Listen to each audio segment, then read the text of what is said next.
সামনে এখানে উপস্থিত আছেন আমাদের নেতা গণতন্ত্রের ইমাম নাহিদ ইসলাম ভাই, যিনি ক্ষমতার মস্তক ছেড়ে এসে আবার জনতার কাতারে হাজির হয়েছেন। এই জনতা আজকে ভালোবাসা দিয়ে, সম্মান দিয়ে এই আজকে মানিক মিয়া এভিনিউতে উপস্থিত হয়ে আবারও নাহিদ ইসলামের নেতৃত্বকে গ্রহণ করে নিয়েছে। বাংলাদেশে 1971 সালের পর থেকে বাংলাদেশে ঐতিহাসিকভাবে আমরা বারবার প্রতারিত হয়েছি। আমরা ব্রিটিশদের থেকে মুক্তি লাভের পর 1947 সাল থেকে 1971 সাল পর্যন্ত 24টি বছর পাকিস্তানি শাসকদের শোষণে নির্যাতনের শিকার হয়েছি। আমাদের শহীদেরা, আমাদের 71-এর বীর সেনানীরা জীবন দিয়ে লড়াই করেছিল। 30 লক্ষ মা বোন জীবন দিয়েছিল শুধুমাত্র একটি স্বপ্নে, স্বাধীন বাংলাদেশ, স্বাধীনতার প্রশ্নে, গণতন্ত্রের প্রশ্নে তারা জীবন দিয়েছিল। কিন্তু কি দেখা গিয়েছিল? 72 থেকে 75 সালে এসেই এদেশের মানুষের উপর একটি দুঃশাসন চাপিয়ে দিয়েছিল শেখ মুজিব। রক্ষী বাহিনী গঠন করে এদেশের হাজারো মানুষকে হত্যা করেছে।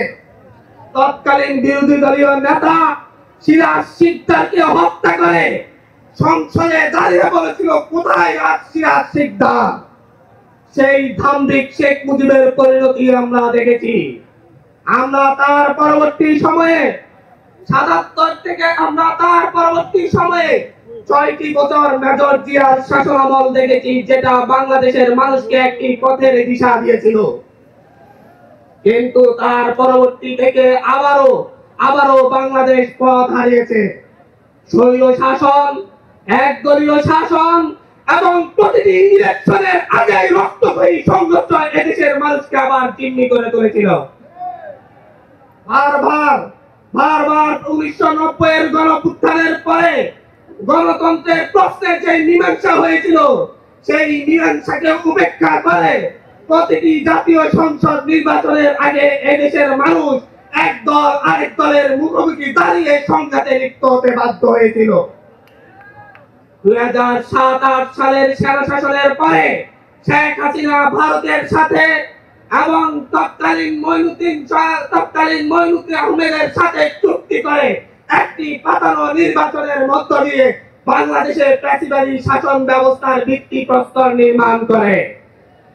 তারপর থেকে 16টি বছর এই দেশের তরুণরা, এই দেশের বৃদ্ধরা, এই দেশের যুবকরা শেখ হাসিনার নির্যাতনের কষাঘাতে নির্যাতিত হয়েছে।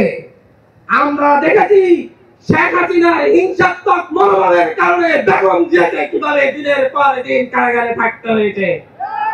আমরা দেখেছি কিভাবে এদেশের বিরোধী দলীয় নেতা কর্মীদেরকে গুম খুন করা হয়েছে।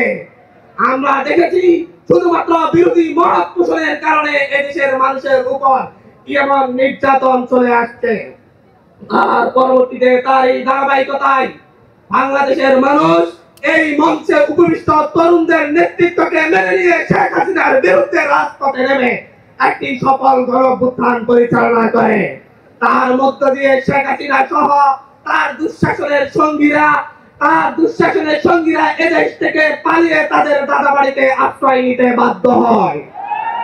আমরা আজকে এই দেশবাসীর সামনে উপস্থিত হয়ে বলছি, আমরা আমাদের নতুন দলের পক্ষ থেকে কথা দিচ্ছি, আগামীর বাংলাদেশ গণতন্ত্রের বাংলাদেশ হবে। আগামীর বাংলাদেশে তরুণরা নেতৃত্ব দিয়ে চাঁদাবাজ দখলদার মুক্ত বাংলাদেশ কায়েম করবে। আগামীর বাংলাদেশে আর কোন নির্বাচনের আগে দলে দলে সংঘাত হয়ে প্রাণহানির ঘটনা তরুণরা করতে দিবে না।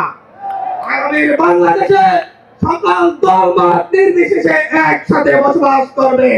আজকে যেমন আমাদের এখানে সারা দিয়ে বাংলাদেশের সকল রাজনৈতিক দল এখানে উপস্থিত হয়েছে, আগামীর বাংলাদেশ নির্মাণে আমাদের এই তরুণ প্রজন্মের নেতৃত্বে সকল রাজনৈতিক দলকে সাথে নিয়ে আগামীর বাংলাদেশ পুনর্গঠন করা হবে। এটা এই দেশবাসীর কাছে আমাদের প্রতিশ্রুতি। আমরা এই প্রতিশ্রুতি রেখে আপনার সংক্ষিপ্ত বক্তব্য শেষ করছি। ধন্যবাদ। ইনকিলাব জিন্দাবাদ। প্রিয় উপস্থিতি, এই মুহূর্তে আপনাদের